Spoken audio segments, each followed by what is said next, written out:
Hello दोस्तों। आज की कहानी बहुत रोमांटिक है। कहानी का फुल मज़ा लेने के लिए प्लीज़ लास्ट तक बने रहें। डॉक्टर साहब, मैं शादी के 1 साल बाद भी कुंवारी हूँ और मेरे घर में सभी लोग मुझे ही ताना मारते हैं। मैंने नाटक करते हुए उससे कहा, क्यों? तुम्हारा पति कुछ नहीं कर पाता क्या? ये सुनकर वो बेचारी थोड़ा शर्मा गई। मैंने प्यार से उसके सर पर हाथ फेरा और कहा, अच्छा मैं सब ठीक कर दूंगा। ये कहकर मैंने उसे अपनी बातों में उलझाया। फिर मैंने कहा, अच्छा चलो यहाँ बिस्तर पर लेट जाओ, मुझे तुम्हारा चेकअप करना है। सविता बोली, क्या देखेंगे डॉक्टर साहब? मैंने कहा, तुम्हारी तो जांच करनी होगी। तो सविता बोली, जी ऊपर से ही देख लीजिए ना डॉक्टर साहब, जो देखना है। मैंने कहा, ऊपर से तो तुम कमाल की लगती हो और खूबसूरत भी लगती हो। तुम्हें देखकर तो कोई भी मर्द पागल हो जाएगा। फिर मैं फिर भी मुझे ये देखना यह है कि आज तक तुम कुंवारी कैसे हो। चलो लेटो बिस्तर पर।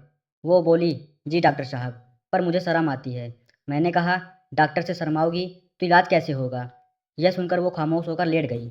फिर मैंने अपना काम करना शुरू किया, लेकिन वो थोड़ी ही देर में घबराने लगी और थोड़ी देर बाद ही सविता बोली, डॉक्टर साहब, इससे तो मैं रुसवा हो जाऊंगी। मेरा मर्द मुझे घर से निकाल देगा यदि उसे पता चला कि मैं आपके साथ। प्लीज़ आप मुझे जाने दीजिए, मुझे माफ़ कीजिए। मैंने थोड़ा प्यार से कहा, तुम मुझे मर्द समझती हो तो मुझ पर भरोसा रखो। मैं आज तुम्हें भरपूर प्यार ही नहीं दूंगा, बल्कि तुझे माँ बनने की खुशी भी मिलेगी। और देखना, तेरा मर्द तुझे और भी ज़्यादा खुशी रखेगा। वो कैसे डॉक्टर साहब? मैंने कहा, जो काम वो आज तक नहीं कर पाया, तुम दोनों की शादी के बाद अब कर सकेगा, और तब तो उसके बच्चे की माँ भी बन जाएगी। इतना कहकर फिर मैंने उसकी एक न सुनी। हेलो दोस्तों, स्वागत है आप सभी का हमारी एक और रोमांचक कहानी में। उम्मीद करती हूँ आपको ये कहानी बेहद पसंद आएगी। मुझे एमबीबीएस की डिग्री मिलते ही मेरी पोस्टिंग मध्य प्रदेश के एक गांव में हो गई। गांव वासियों ने अपने जीवन में गांव में पहली बार कोई डॉक्टर देखा था। इसके पहले गांव हकीमों और झाड़ फूक करने वालों के हवाले था। जल्द ही गांव के लोग एक भगवान की तरह मेरी पूजा करने लग गए। रोज ही काफ़ी मरीज आते थे और मैं जल्दी ही गांव की ज़िंदगी में बड़ा ही महत्वपूर्ण समझा जाने लगा। गांव वाले अब सलाह के लिए भी मेरे पास आने लगे। मैं भी किसी भी वक्त मना नहीं करता था। अपने मरीजों के आने के लिए गांव में बाहर मेरा बंगला था। इसी बंगले में मेरी डिस्पेंसरी भी थी। गांव में मेरे साल भर गुजारने के बाद की बात होगी। इस गांव में और लड़कियां और औरतें बड़ी सुंदर सुंदर थीं।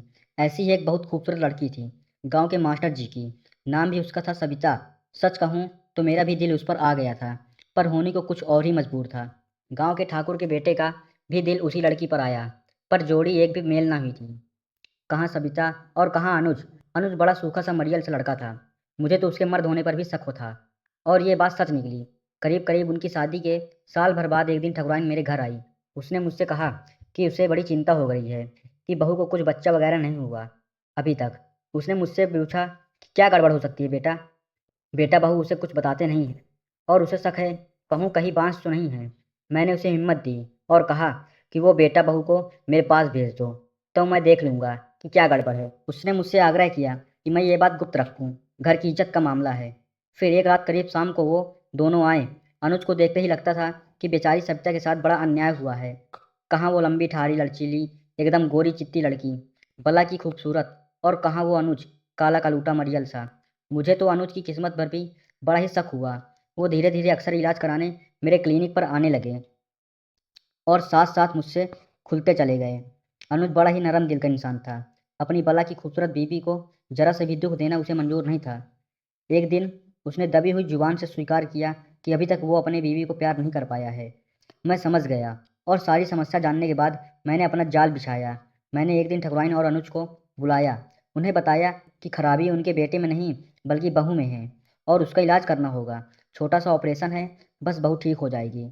ठकुराइन तो खुश हो गई, पर बेटे ने बाद में पूछा, डॉक्टर साहब आखिर क्या ऑपरेशन करना होगा? मैंने कहा, हाँ अनुज, बताना ज़रूरी है, नहीं तो बाद में तुम कुछ और ही समझोगे। कोई बात नहीं डॉक्टर साहब, आप बताएं। मैंने कहा, देखो अनुज, तुम्हारी बीबी का एक ऑपरेशन करना होगा, तभी तुम उससे प्यार कर पाओगे और वो माँ बन सकेगी। वो थोड़ा चौंका और पूछने लगा, ऑपरेशन आप करेंगे? मतलब मेरी बीबी को आपके सामने लेटना पड़ेगा?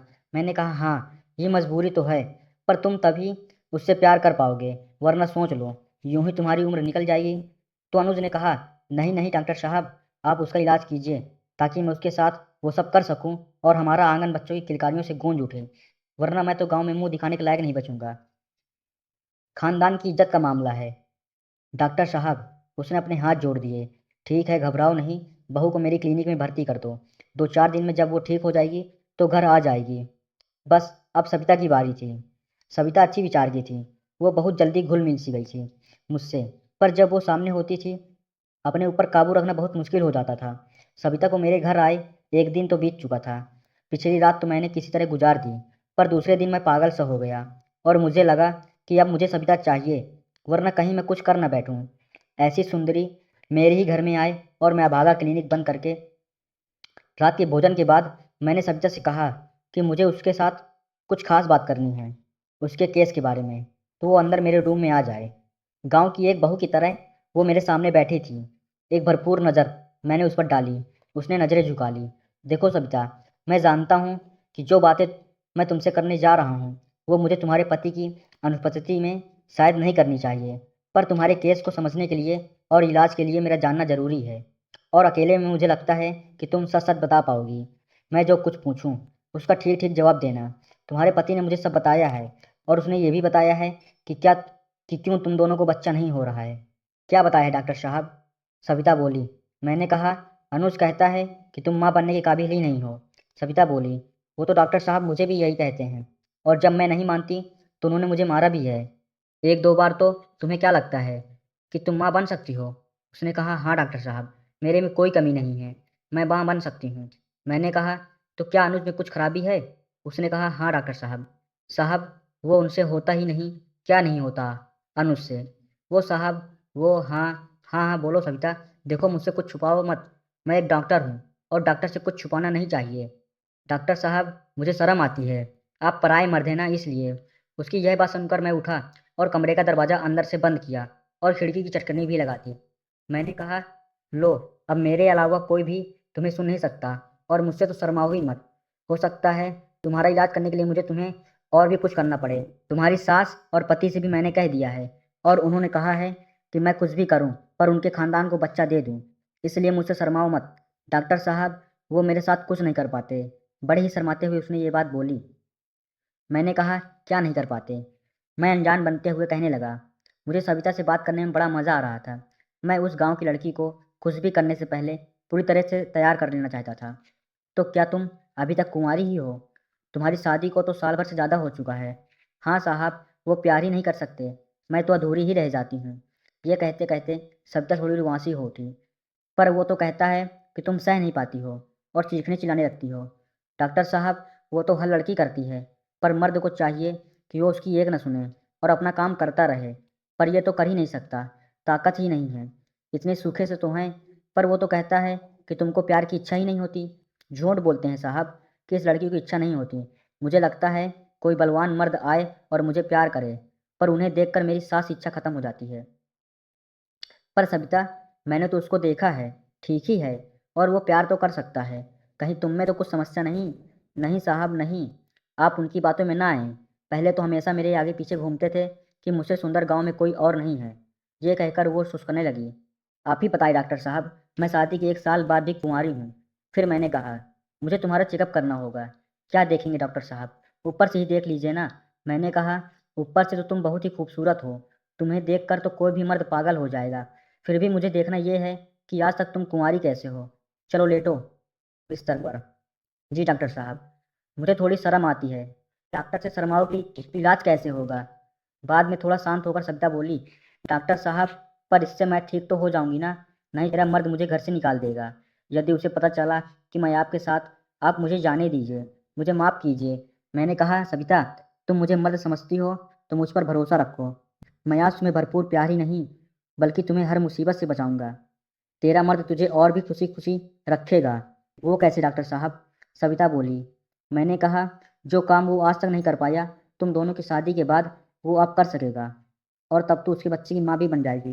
दूसरे दिन दोपहर को ठकुराइन क्लिनिक में आ गई।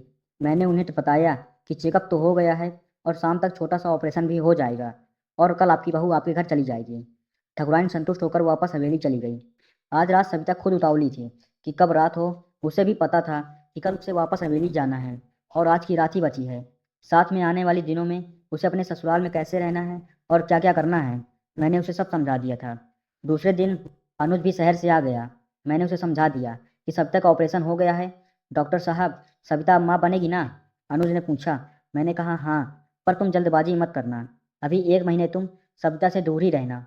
और हाँ, इसे बीच बीच में यह चेकअप के लिए भेजते रहना। ये बहुत सावधानी का काम है।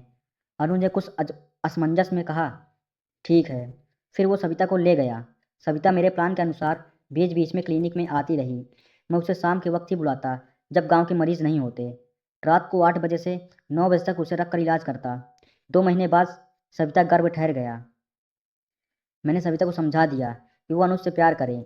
अनुज भी बहुत खुश था कि डॉक्टर साहब के कारण ही अब वो अपनी बीवी को प्यार कर पा रहा है। सविता पहले ही मेरी दीवानी बन ठकुराइन को जब पता चला कि सविता के पाँव भारी हो गए हैं, तो उसने क्लिनिक में आकर मेरा शुक्रिया अदा किया। मैं तो खुश था ही, और अब किसी दूसरी सविता की उम्मीद में अपना क्लिनिक चला रहा था। तो दोस्तों, ये थी आज की कहानी। आपकी क्या राय है इस कहानी पर? हमें कमेंट में ज़रूर बताएं। वीडियो अच्छी लगे तो लाइक करें, शेयर करें, सब्सक्राइब करें। धन्यवाद।